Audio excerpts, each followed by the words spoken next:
Você já parou para pensar nisso? Que você tem que ter uma ética cristã para viver batalha e luta e sofrimento e angústia na sua vida? Fala a verdade, né? Eu fico pensando assim, mas não, mas a ética entra até aí. Ele está dizendo que sim. Olha só o que Paulo vai dizer. Versículo 4, parte B e 5. Em muita perseverança, em sofrimentos, privações e tristezas, em açoites, prisões e tumultos, em trabalhos árduos, noites sem dormir e jejuns. Por que será que ele começou com as lutas? É porque Jesus mesmo ensinou que quando vêm as provações, alguns abandonam a fé. Jesus contou uma história a respeito do semeador. Ele disse que um semeador saiu a semear, ele foi lançando a semente, não é? E uma semente caiu na beira do caminho. O caminho estava lá, terra dura, ela não conseguiu permear a terra, não conseguiu entrar a terra. Vieram as aves dos céus e carregaram a semente. E Jesus ensinou que essa era a palavra de Deus, a semente era a palavra de Deus, estava sendo lançada, e que se o coração está duro, Satanás vem e arrebata a semente, porque se a semente ficar no coração duro, ela vai produzir alguma coisa. Então o inimigo tem que levar. E ele vai contando a respeito da semente, e ele vai dizendo que tem um tipo de semente, tem uma qualidade de terra que vai receber a semente, que é o terreno rochoso. E a semente vai crescer rapidinho no terreno rochoso. Mas vai brilhar o sol, vai faltar a chuva, e de repente aquela planta que cresceu tão rápido seca e morre. E Jesus disse assim, que algumas pessoas recebem de bom grado a palavra de Deus, mas quando vêm as provações, quando vêm as lutas, quando o sol está forte demais, porque elas não têm raízes profundas, elas abandonam a fé. Por isso Paulo está dizendo que é preciso que, para a gente ser um cristão verdadeiro, ter uma ética do reino, até no meio das lutas e das provações. Porque se eu não tiver essa ética do reino, no meio das lutas e das provações, eu vou me afastar da palavra de Deus, da vontade de Deus, dos projetos de Deus, rapidamente na minha vida. É muito comum isso com coisas que às vezes a gente parece que nunca vai ter esse problema. Às vezes aconselhando pessoas como um pastor, a gente conversa com famílias, não é? E existe, por exemplo, uma situação de traição dentro de um casal. E aquilo está doendo demais, está machucando demais. E aquilo que parecia ser quase impossível na mente daquele que foi traído, começa a passar pela cabeça, eu vou dar o troco. Já viu isso? E a gente não entende que quando a gente está tentando dar o troco, a gente não está aviltando o outro, a gente está aviltando a si mesmo. Porque os valores são nossos. É preciso ter uma ética até no meio das batalhas da vida que nós estamos enfrentando. E Paulo vai trabalhando esse processo, e ele vai dizer assim, no meio das privações, das tristezas, das perseguições, a atitude ética que Deus espera de nós é uma só: perseverança. Se tem alguma coisa que Deus está esperando do servo de Deus no meio das batalhas, é não desista. Então diga para quem está perto de você, ó, não desista. Não desista não. Essa é a postura ética que Deus está pedindo para a gente. Tem muitas batalhas diferentes que a gente enfrenta na vida, mas eu diria para você, Deus quer que a gente seja perseverante no meio dessas batalhas. Se você está vivendo uma batalha, quem sabe, no contexto da sua família, quem sabe um filho seu, né, está passando por uma luta muito grande. A gente está vivendo um tempo em que as drogas correm soltas e às vezes as drogas entram dentro da nossa casa e a gente nem sabia. E a gente entra em confusão. Eu diria para você, não desista do seu filho. A ética que Deus quer no reino dele, nesse contexto, é não desista. Não desista se, quem sabe, até o seu filho foi parar na cadeia, vai lá visitar. Você é pai, você é mãe, vai orar com ele. A justiça é problema da justiça, mas você ali é pai, vai lá e abençoa, vai lá e ora, vai lá e apresenta o valor outra vez, vai lá e trabalha o ensino de novo. Essa é a ética do reino. Não desista. Se no meio das batalhas que você está enfrentando, dentro da família, dentro da vida, dentro dos contextos gerais da vida, quem sabe até de uma enfermidade, a gente pensa, não, eu vou me matar. Eu já vi gente dizendo isso, eu vou me matar. Gente, não desista. A ética do reino é, cada dia, cada minuto nessa vida, tem um propósito diante de Deus. E o meu papel é cumprir todo o propósito do reino de Deus nesta terra, enquanto Ele me der um ar para respirar. Então, perseverança faz parte da ética do reino, no meio das lutas e das provações. E olha que o apóstolo Paulo não estava falando de alguma coisa aleatória. Se a gente vai lendo esse texto todo, você vai ver vários capítulos de 2 Coríntios, ele faz listas de provações incríveis que ele teve que passar, de privações, de tristezas, de perseguições, de espancamentos, de tanta coisa que aconteceu. E ele está dizendo, olha, a minha ética como servo de Deus é não desistir da palavra de Deus, do reino de Deus, da proclamação do Evangelho, porque eu sou um embaixador de Jesus nessa terra. E esse é o meu papel. Eu não desisto, pois eu conheço o meu Senhor, e eu vou esperar nele, porque até o mal que pode estar acontecendo hoje, Deus é capaz de transformar em bênção na minha vida. E essa é a minha esperança. Queridos, a gente teve um exemplo disso agora há pouco com aqueles bebês aqui, não é? Que coisa doida, não é? Perder alguém querido, perder uma mamãe, mas que coisa tremenda estar com 2 bebês no colo agora aqui, e louvando a Deus pela vida, pelo futuro, pelas coisas que vão acontecer. Até o mal Deus transforma em bênção. Por isso a gente não desiste. E é justamente por isso que nós somos tentados pelo inimigo de nossas almas a desistir do propósito de Deus em nossas vidas. E esta foi a tentação, inclusive, de Jesus no jardim do Getsêmani. Você lembra da história? Jesus, pouquinho antes da crucificação, ele vai para o jardim para orar com os seus amigos, não é isso? E você lembra da oração que Jesus fez? Ele fala assim, né? Passa de mim este cálice. Ora, Jesus estava vendo o que ia acontecer com ele, a crucificação, a coroa de espinhos, tudo o que ia acontecer na história dele, e ele orou com toda a sinceridade da sua alma, passa de mim esse cálice. E eu oro assim, você ora assim também, mas o final dessa oração é o não desista. O que ele vai falar no final dessa oração? Não se faça a minha vontade, mas a tua vontade. Esse é o não desistir da ética do reino. Senhor, eu não sei o que está acontecendo, eu não compreendo todas as coisas, mas eu sei que o Senhor tem um propósito. E eu vou esperar na tua graça. Não dá para entender o propósito de Deus no dia da crucificação. Só dá para entender o propósito de Deus no dia da ressurreição.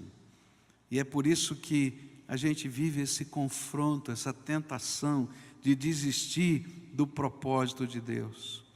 Por isso, primeira lição da ética do reino no meio dos sofrimentos é: não desista. Perseverança. Não desista da sua fé, não desista da sua família, não desista dos planos que Deus tem para você, mesmo que você não os entenda nesse momento. A segunda coisa que esse texto vai me ensinar é que a ética do reino de Deus tem a ver também com o trabalho. E aqui Paulo está falando do trabalho ministerial. E ele está dizendo do projeto de Deus de ser embaixador do reino de Deus na vida de outras pessoas. E eu quero dizer para você que quando você é embaixador de Deus, não é, nessa terra, nem sempre, e eu vou dizer que quase nunca, você vai ser recebido com um tapete vermelho, não é? Como um embaixador às vezes é recebido na entrega das suas credenciais naquele governo. Muito pelo contrário, às vezes você vai ser visto, não é, como uma pessoa que tem outros interesses. E aí Paulo vai dizer assim: olha, nessa área do trabalho ministerial, eu vou dizer para você, verso 5, a parte B, que o negócio da ética do reino tem a ver com trabalho árduo, noite sem dormir e jejum. O negócio é sério. O Senhor tinha dado uma missão para o apóstolo Paulo, a missão de ser apóstolo dos gentios. E ele era ministro da reconciliação, como eu e você também. E ele era ministro da reconciliação entre os gentios. Mas a missão não é uma mera escaramuça, que você vai lá, brinca um pouquinho de bang-bang e acaba. A missão que Deus nos dá é uma batalha espiritual. A missão que Deus nos dá não é um passeio no parque, é uma batalha espiritual. Por isso, essa missão envolve um padrão ético alto. E esse padrão ético, Paulo está dizendo, envolve trabalho árduo. Se o Senhor confiou algo a você para fazer, você tem que fazê-lo integralmente. E para isso você vai ter que trabalhar arduamente. Se Deus colocou a missão para você de cuidar de alguém, vai até o fim, não para na metade. Você lembra do não desista que eu falei agora há pouco? Tá? E Deus vai falar assim: olha, não é só para não desistir não. Tá bom, vou ficar aqui, vou ficar resignadamente aguentando o tranco. Não. Cumpre a missão agora no meio desse contexto. Vai lá e abençoa o teu filho. Vai lá e abençoa a tua esposa. Vai lá e abençoa o teu marido. Vai lá e abençoa o teu patrão. Aquele chato mesmo, é esse mesmo. Vai lá e abençoa. Não é? Vai. Esse é o propósito. Deus te deu uma missão.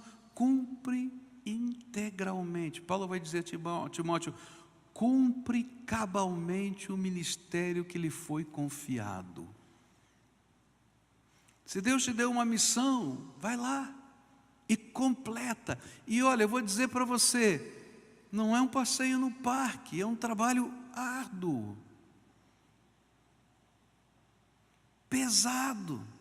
E Paulo, para poder qualificar o que significa esse trabalho árduo, esse trabalho pesado, ele vai colocar duas expressões que qualificam. Ele vai dizer assim: envolve noite sem dormir. Envolve noite sem dormir. É interessante porque algumas semanas atrás a gente teve uma batalha bem intensa, assim, toda a família pastoral aqui da igreja estava envolvida. E o Vitor, né, que está começando o seminário, filho do Paulo Davi, estava incumbido de uma missão pastoral, ele está lá no processo de treinamento. E o pai também estava envolvido, o Paulo Davi estava envolvido, E aí entrou todo o processo e o Vitinho disse para ele assim, Vitinho é o nosso jeito de dizer, né? O Vitinho disse para ele, pai, posso andar com você, tudo isso aí? E aí foi para o primeiro local, depois foi para o segundo, depois foi para o terceiro, passou a noite inteira, virou o outro dia. Ele virou assim, esse negócio é complicado de ser pastor, não é? Aí ele disse assim, o papai dele disse para ele, se você quer cuidar de coisas, é fácil. Agora, se você quer cuidar de pessoas, você tem que andar junto com elas. E quando a gente fala de cuidar de pessoas, a gente está falando da missão pastoral que Deus nos deu. Então, muito provavelmente, Deus colocou pessoas ao seu redor, dentro da sua casa e fora da sua casa. E Ele vai dizer, cumpre cabalmente o teu ministério. E para cumprir cabalmente significa trabalho. Gente dá trabalho. Pode dizer para quem está perto, gente dá trabalho. Agora você com toda sinceridade diz assim, eu também, porque eu sou gente.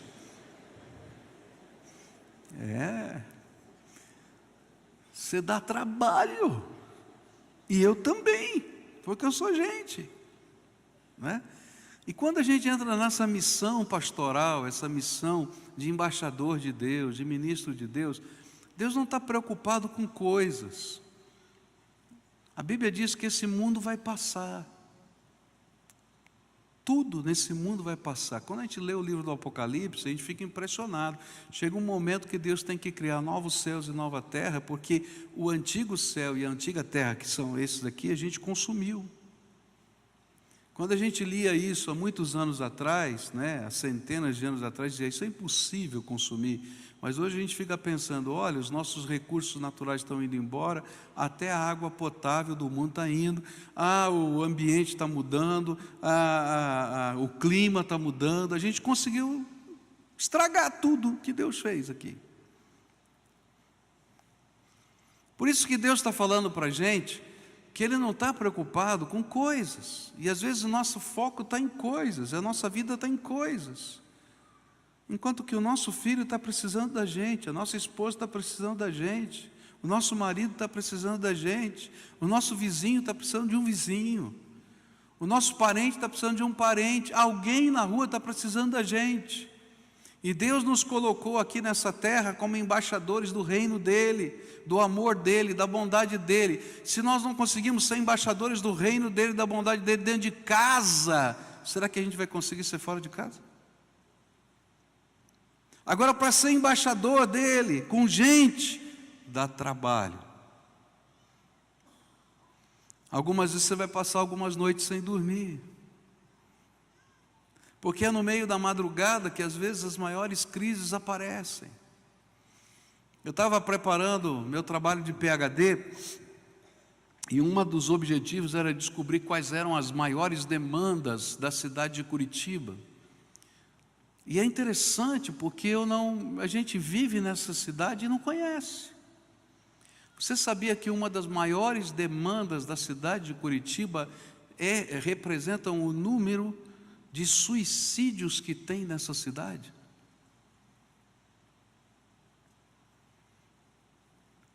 Ele é maior, o número de suicídios, com dados do IBGE, do que muitas das capitais, do que a maioria das capitais do Brasil.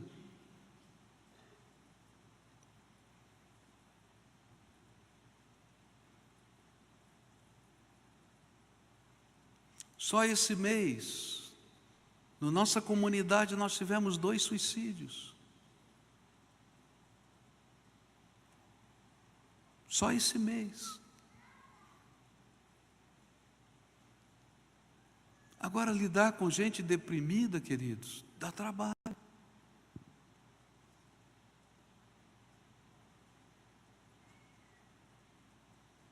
Dá muito trabalho. Por isso Paulo vai dizer que para poder executar esse trabalho do ministério com gente, ele precisou não apenas de maneira árdua trabalhar, mas ele precisou algumas vezes passar noites sem dormir. E eu creio que algumas vezes a noite sem dormir tinha a ver com cuidar de gente. mas muitas vezes tinha a ver com falar para Deus que ele não se sentia capaz para cuidar de gente. Quantas vezes você, diante de uma missão, seja ela qual for, até dentro da sua casa, você se sentiu tremendamente incompetente, incapaz?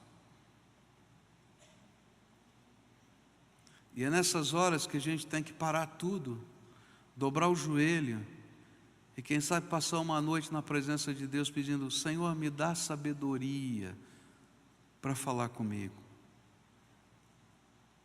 Algumas das palavras mais profundas de Deus na minha vida aconteceram quando tudo estava assim, em silêncio na minha casa, todo mundo estava dormindo, e eu estava lá na presença do Senhor, lá no meu escritório, no meu quarto, buscando a face dEle. E aí o Senhor começou a me dar discernimentos, me dar revelação da vontade dEle para a minha vida. Palavra, tantas vezes. Para cuidar de gente, a gente tem que gastar tempo na presença de Deus. Para poder ter sabedoria, bondade, amor, realimentado por aquele que é amor, para poder ministrar amor na vida das pessoas. E ele vai dizer mais, sabe que teve dias que só orar de noite não funcionou não, e eu tive que jejuar. É interessante o conceito do jejum na Bíblia.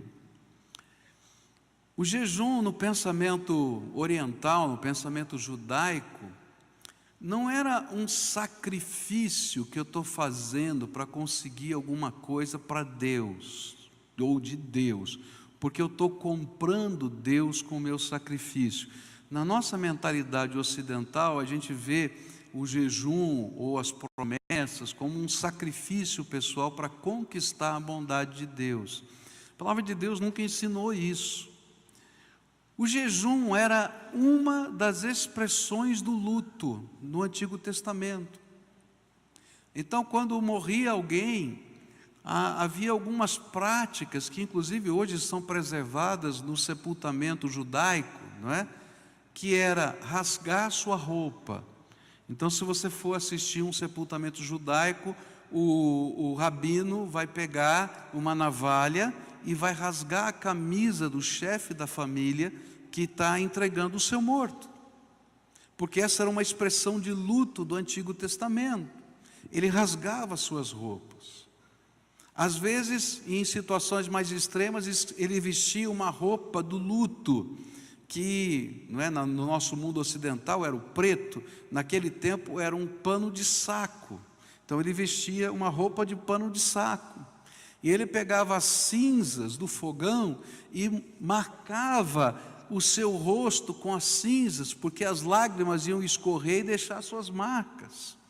Essas eram expressões do luto. E outra expressão do luto era que no dia em que você recebia a notícia da morte, você ficava tão pesado, tão doída a sua alma, que você não conseguia comer.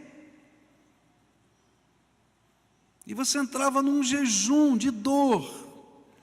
E o que a Bíblia está falando quando a gente fala do jejum é que o jejum é uma expressão da nossa dor. Pai, eu estou em angústia, eu não consigo nem comer, eu preciso de uma resposta, e eu estou expressando o meu luto. E aí então Paulo está dizendo assim, sabe, tem uma ética no reino. Diante da dor a gente persevera, mas diante da missão que Deus está nos dando, que são pessoas, é gente, eu vou trabalhar arduamente. Algumas vezes eu vou passar a noite na presença do Senhor te pedindo misericórdia. Outras vezes eu vou expressar o meu luto, jejuando ou chorando na tua presença, para dizer: tenha misericórdia, Senhor, tenha misericórdia, derrama graça. E Paulo está dizendo que essas expressões fazem parte da ética do reino. É interessante porque essa dinâmica tem a ver com o poder do Espírito Santo na nossa vida. Olha só o que os discípulos perguntaram para Jesus, em Marcos 9, versículos 28 e 29. Depois de Jesus ter entrado em casa, seus discípulos lhe perguntaram em particular: por que não conseguimos expulsá-lo? E ele respondeu: essa espécie só sai pela oração e pelo jejum.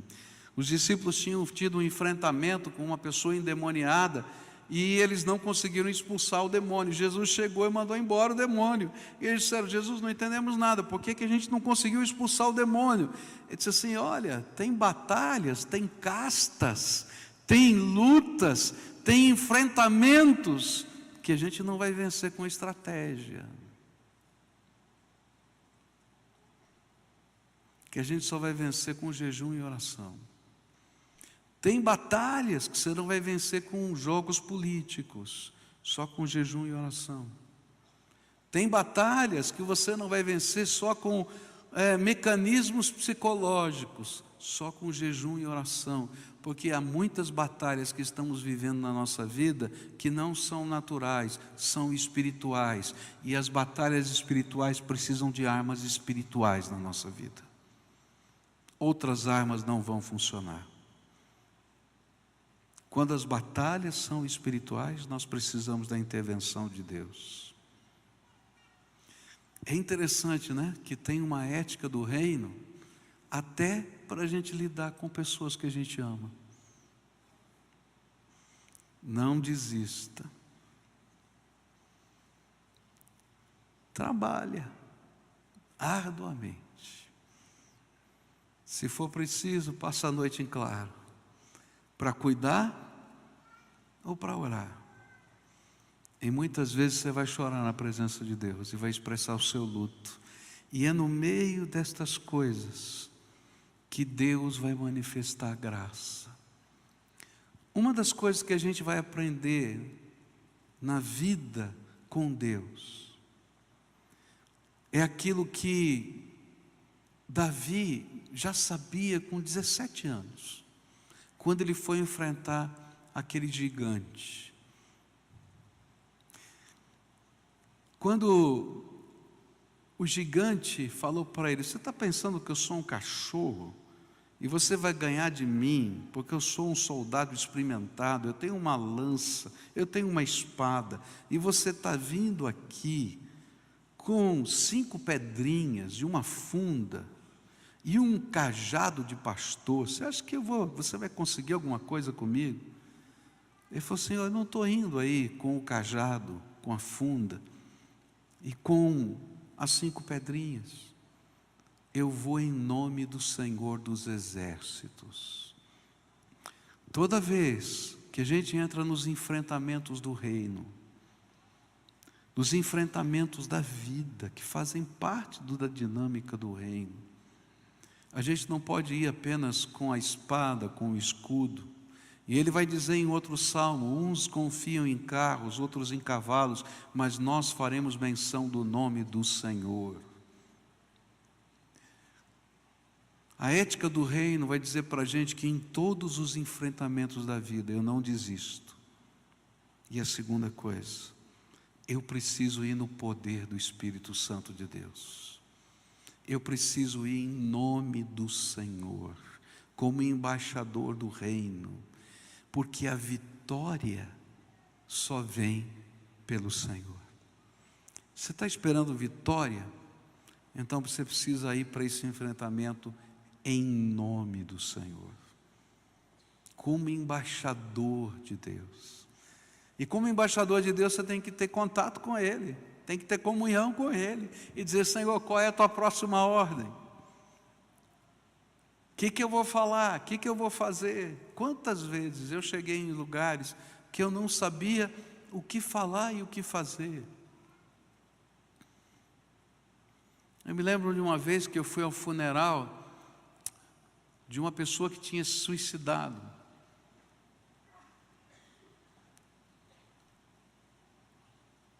E eu cheguei naquele lugar e eu disse: Senhor, tenha misericórdia, eu não sei o que falar, eu não sei o que fazer, mas eu estou indo no Teu nome. E eu me saí daquele lugar me sentindo o pior pastor da face da terra. porque eu não consegui falar nada. Eu só dei o abraço na viúva, chorei junto com ela e não consegui falar mais nada. Falei: Senhor, me perdoa, fui o pior pastor que tem na face da terra, nenhuma palavra. Um mês e pouco depois, essa viúva marcou um horário comigo e disse: pastor, eu estou aqui porque o senhor foi a única pessoa que me consolou.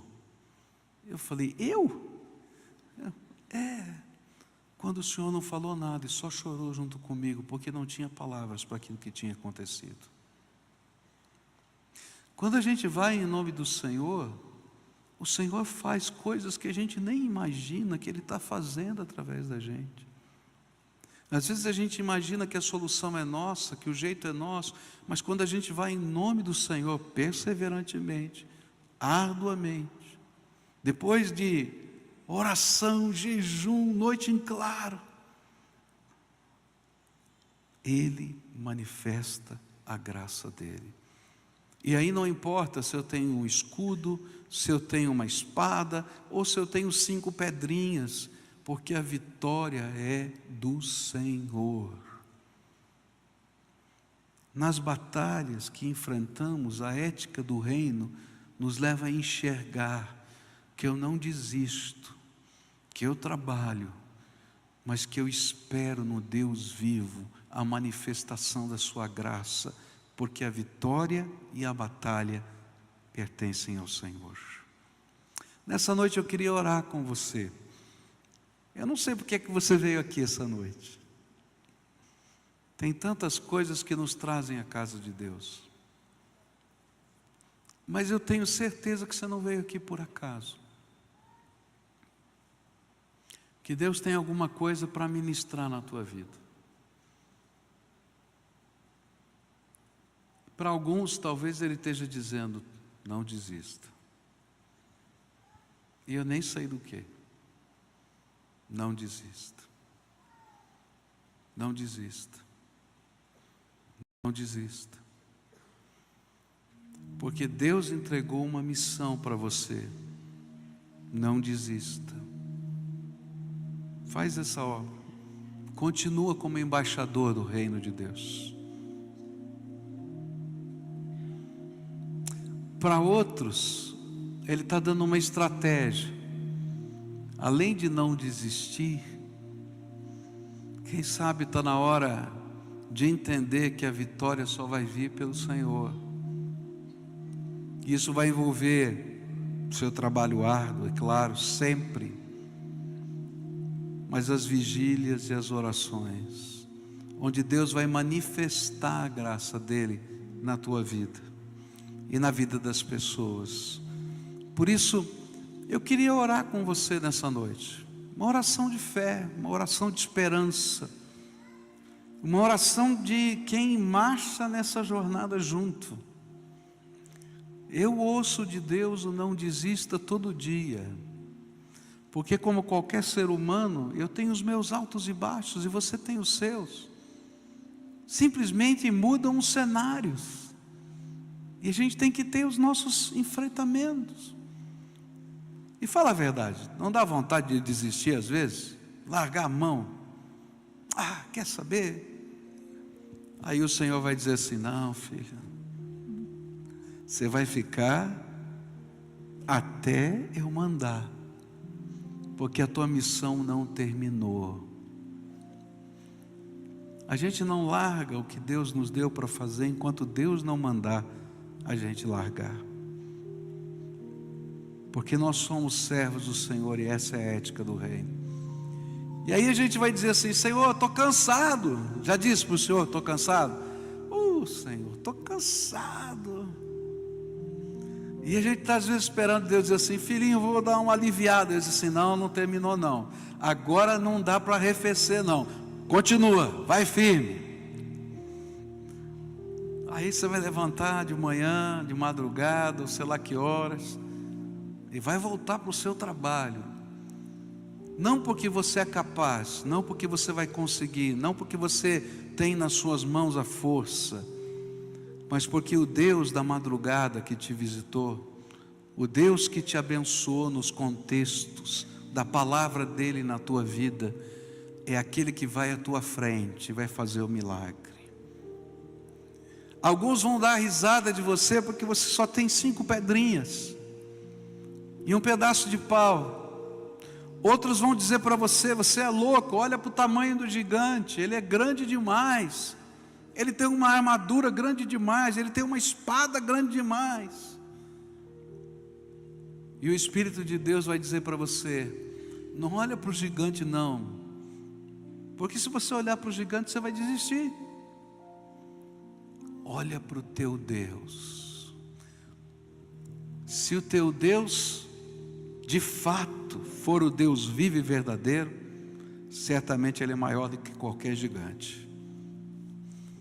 E se eu olhar para ele, o gigante ficou anão, porque o meu Deus é todo poderoso.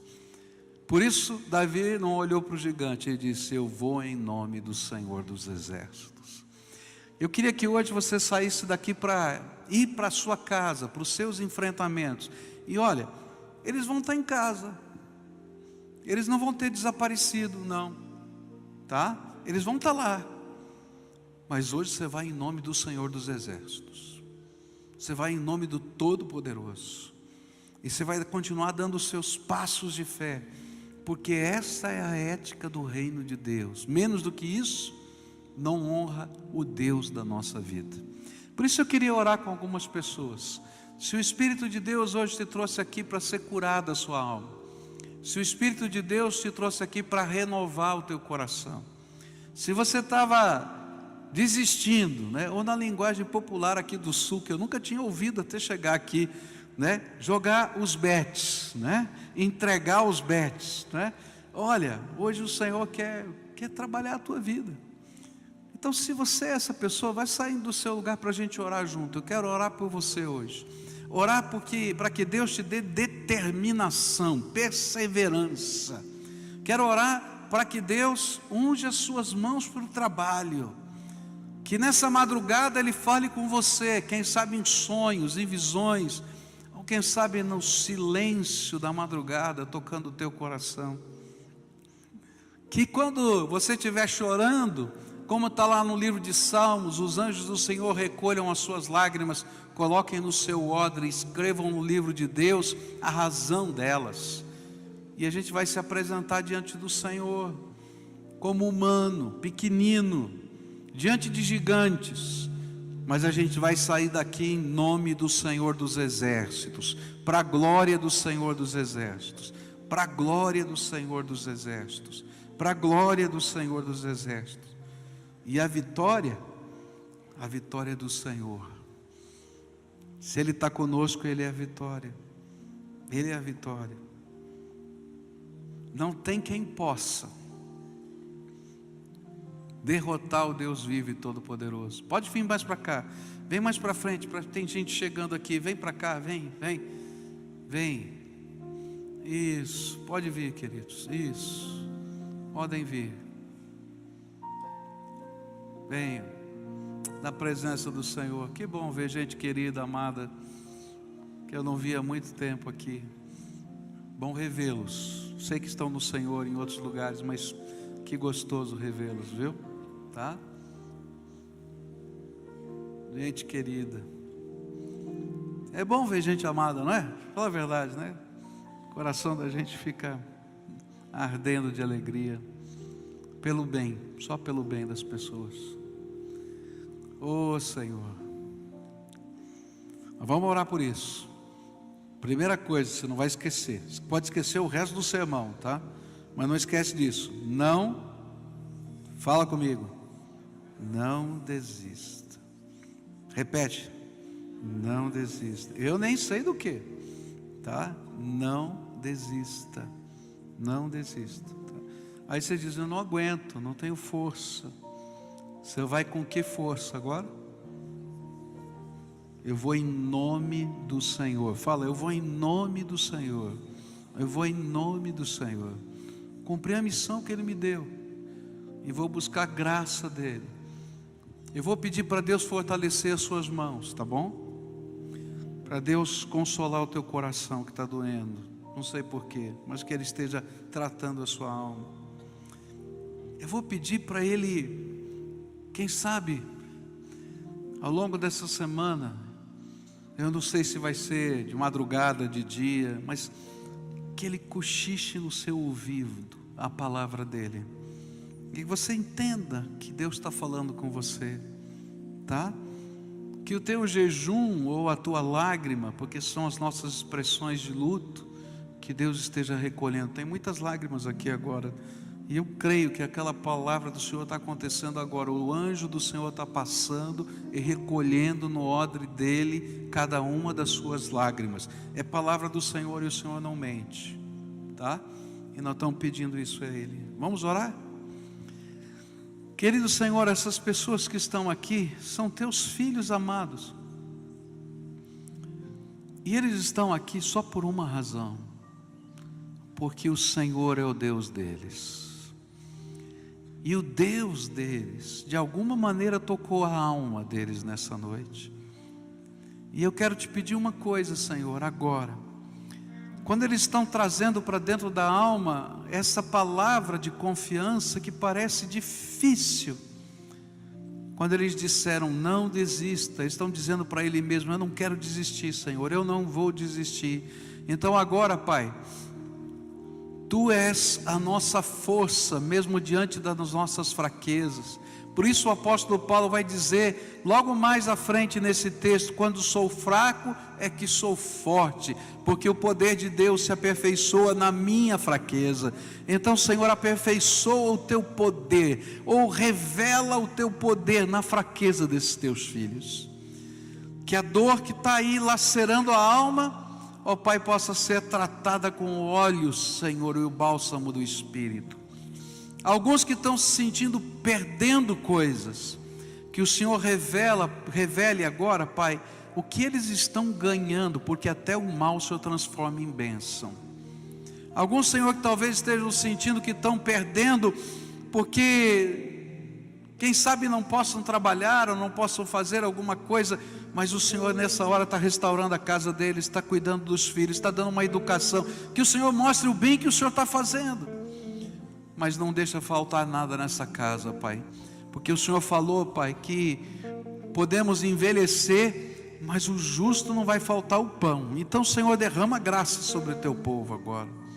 Ó Pai, eu quero te pedir que o Senhor se revele aos Teus filhos, que a Tua palavra fale com eles, que eles ouçam a Tua voz, que a força que precisam dentro de si venha do Senhor, e a força que eles precisam para sair e enfrentar as lutas da vida, seja a vitória do Senhor na vida deles. Ó Pai, eu quero te pedir, derrama a Tua vitória sobre eles, derrama a Tua vitória sobre eles. Ó Pai, que os gigantes comecem a cair, Pai, mesmo que eles só tenham pedrinhas nas mãos.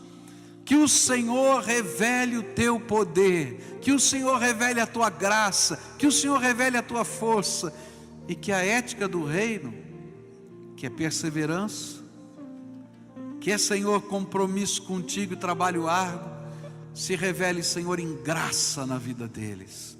Que no meio da luta o Senhor esteja e seja com eles. Ó Pai, abençoa o Teu povo. É aquilo que oramos em nome de Jesus. Amém e amém. Amém, queridos, amém. Se você está de joelhos, tem vários aqui, fiquem de pé agora. Dá a mão para quem está perto, não sai daqui agora não. Quem está aqui nas poltronas, se levanta, dá a mão para quem está perto de você. E a gente vai terminar o culto assim. Fecha aí o corredor. Agora é a família de Deus unida aqui. E você vai fechar o corredor como se estivesse dando um abraço nesse povo que está aqui na frente, tá? Se fosse pouca gente, eu ia chamar um povo aqui para dar um abraço em você, tá? Mas tem muita gente, eu não vou conseguir fazer isso, tá? Então agora dá uma olhadinha para trás. Você que veio aqui à frente, olha para trás agora, olha para o povo que está lá. Todo mundo que está de mão dada lá, está abraçando vocês aqui, tá? Esse é o abraço da família de Deus, tá? Eu não consigo chegar aí para dar um abraço em cada um, mas esse povo que está de mão dada lá em cima, aqui embaixo, está dizendo: olha, nós estamos na mesma batalha. Porque se Deus é por nós, quem será contra nós? Tá? Isso não é um refrão, não, está na Bíblia, é promessa de Deus. Então a gente toma posse. Eu vou em nome do Senhor dos Exércitos. Eu não vou desistir, porque eu estou em nome do Senhor dos Exércitos, e é Ele que vai nos dar a vitória. Amém?